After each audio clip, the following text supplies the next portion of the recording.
there, I'm with Chuy Villalobos in Rainbow near Fallbrook, California, Southern California. And as you look around here, you can see a spectacular collection of different kinds of Opuntia cacti, or also called prickly pear. It's a delicacy and a main dish of nutritional content in Mexico, and it is a vegetable. And a lot of Americans, a lot of people in the world don't realize that this particular cacti is a delicious vegetable when prepared correctly. And the dramatically remarkable thing about it is it requires very, very little water. Chuy, you don't even water this one, right? Wow, look at that. Do you ever water this, Chuy? Do I ever what? Ever water this cacti? Not much. Not much. Just a little bit, just to wash it up. Wow, this one's amazing. Now this is the tuna. This is what the Spanish, Mexican Spanish for it is called. It's the fruit that goes on the top of the pad.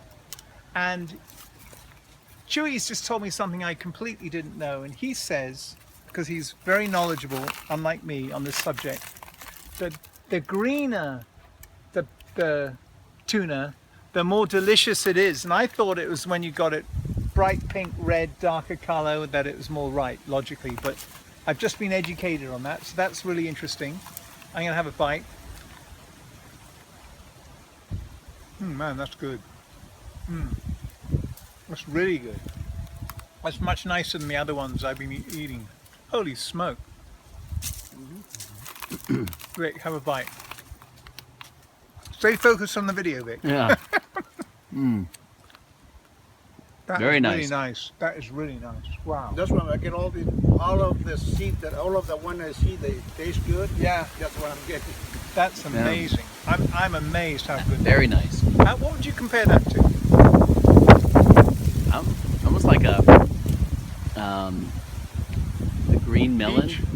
No. Green melon? Yeah. Yeah, yeah. The, That was amazing. Honeydew. Wow. Anyway, I noticed, I saw this one video on YouTube. I didn't understand what they were saying because it's in Spanish. And what they do is they cut the pad in the middle, they slash it with a machete, and then it puts out far more fruit. And that's how they farm them at this one place in Mexico. I have no idea about that. Yeah, yeah, fair enough. yeah. So now we've been talking to Chuy and other people who are knowledgeable. Now you see this white sort of fungi growth thing. This is actually the residue of a worm, and it doesn't really penetrate that much into the cacti. You can hose it off with high pressure blasting very easily, and it takes quite a while to come back. But because this is pretty much a wild cacti orchard Chuy has here, it's not really a concern that there's a lot of white on the cacti. But you can see there's a little bit of blood there when I do that, and that shows that that must be the body of the worm. Yeah, it's And like blood. we, Yeah. I always just water blast it and it comes off. So Chuy, this particular pad, it really doesn't have any, hardly any prickles on it. I have just a few. Just a few, but nothing. You could just rub it off with a cloth.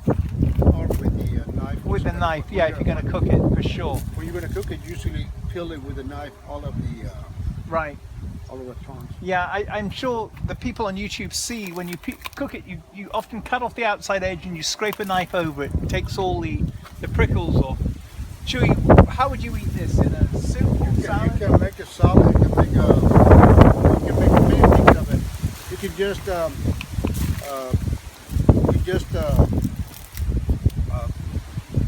what you do is you get that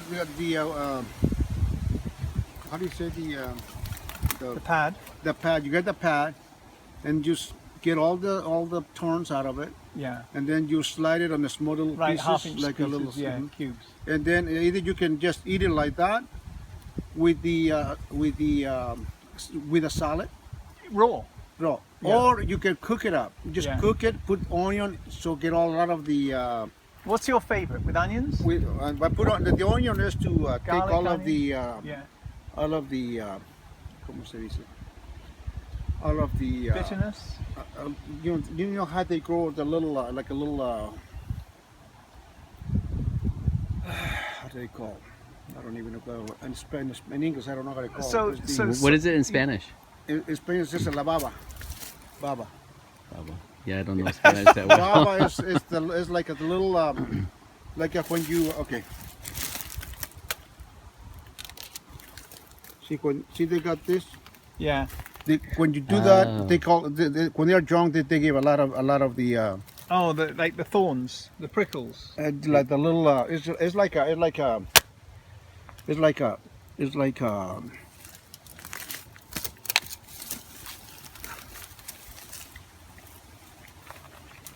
but this Kind is of plain tasting when it's raw, but it's not bitter, it's not soapy. Yeah. This is definitely one of the flavorful edible varieties, and I could really imagine that this, and I've heard this, that when you cook this it takes on the flavor of the herbs that you use. So if you use garlic and onion and cayenne or whatever, and you throw in cilantro, you're going to get a very flavorful dish that's comparable to if you're cooking beans or green pepper. And you know, definitely in its own right, this isn't like, well, the fruit's amazing in its own right, but the pad is a starch-based staple that's got a lot of good minerals, potassium, phosphorus, nitrogen in it, that really is a perfect food should there be a famine. And that's why I'm so excited about this, because this particular cacti should be in India, should be in Pakistan, should be in Africa. The cattle can eat it. They've got over 300,000 hectares available in Mexico that they grow. The Mexicans are very highly educated. They're very practical. They understand the amazing properties of the Opuntia. Americans haven't got a clue, basically, in the Southwest. Morocco, Syria, Italy, they grow quite a bit of it and understand it as a delicacy, but they've got kinder climates that don't require drought-tolerant foods as much. But this food should be throughout India, should be available to the world in dry climates, especially in this climate change when we got less and less water. This is going to be, whether we like it or not, a vegetable of the future, and it's going to save a lot of people from dying of starvation. And when you were brought up in Mexico, Chewy, how often would you eat this? well. First of all, that was actually our food, because they don't have much of a. We just eat bean. We don't have much money to buy meat or whatever. Right, So right, we right, just So we just every get- day, or sometimes do every day or every other day. Just keeps Really? by make a different kind of a. Sometimes they mix it up. They cut it, fry it with eggs. Right. Make a really good. fantastic omelet? Yeah. Yeah, exactly. So every other day you would eat this in Mexico? Like I said, not everyone. Kind of depends.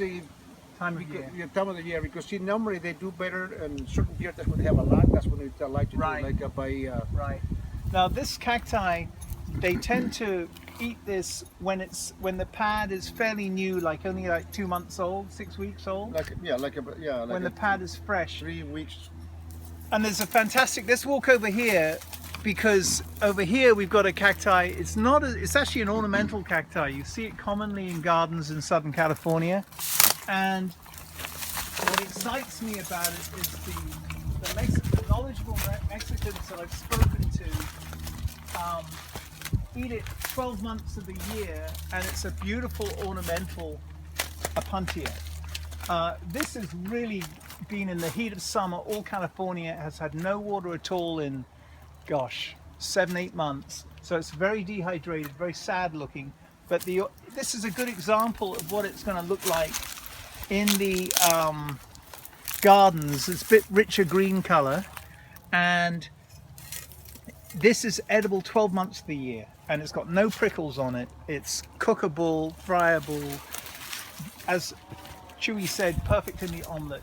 This is a very amazing, I've seen cacti, it bushes out in a beautiful cumulus shape, but at the same time, see this amazing trunk here? Well, this is what, 8 feet tall. How long ago did you plant this?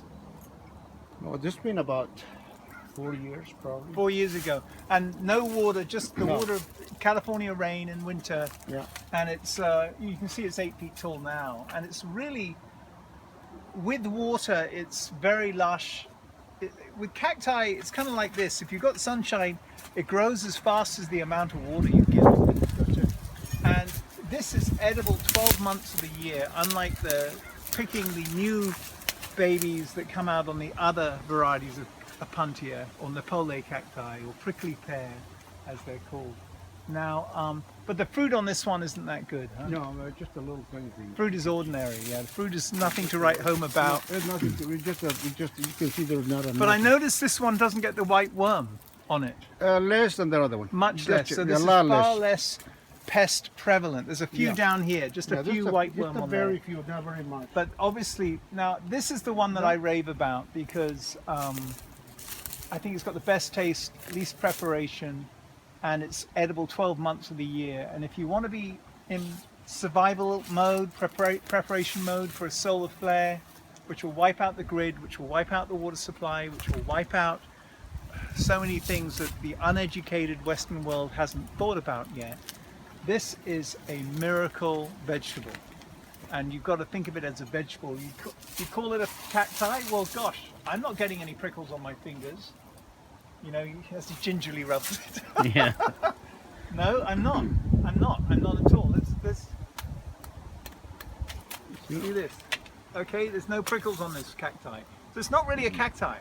It's a prickless, padded cacti. Now it does put out little cacti when they're very fresh and very new, like down here it might. That'll stop the rabbits from eating it, and the gophers maybe, squirrels. What you do normally, you just peel it like this. Exactly. You still take them off when you're cooking, but my point is, it's not hostile in the garden. If you've got a 4-year-old and they rub up against it, they're not going to come running to mummy with their, eyes full of tears. So the thing is, this is a miracle vegetable, and Chewy has the biggest stand of it in Rainbow, California I've seen. How much further back does it go, Chewy? It's just What we can see. That's extraordinary. That would feed an army for a few days. That would Quite a long time. be remarkable. Yeah.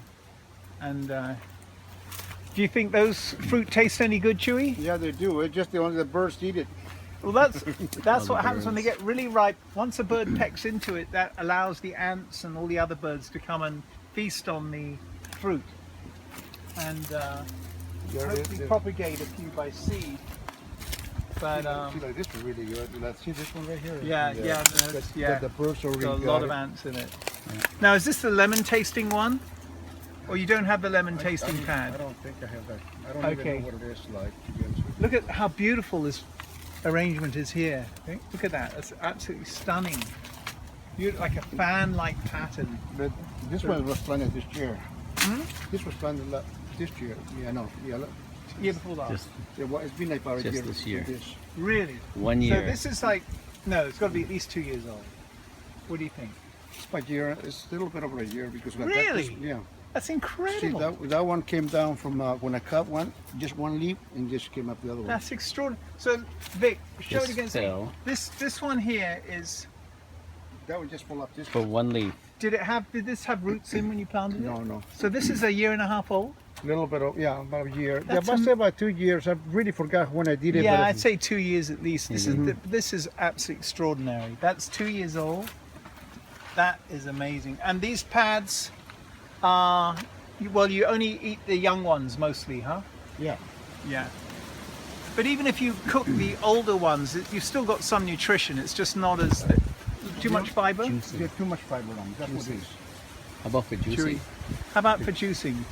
Well, Vic, you know about juicing. Yeah. Let me interview you. I went online and saw that you can take these pads and juice them with the aloe and maybe a citrus like an orange or a pineapple. Something to sweeten it Something up. to sweeten it up.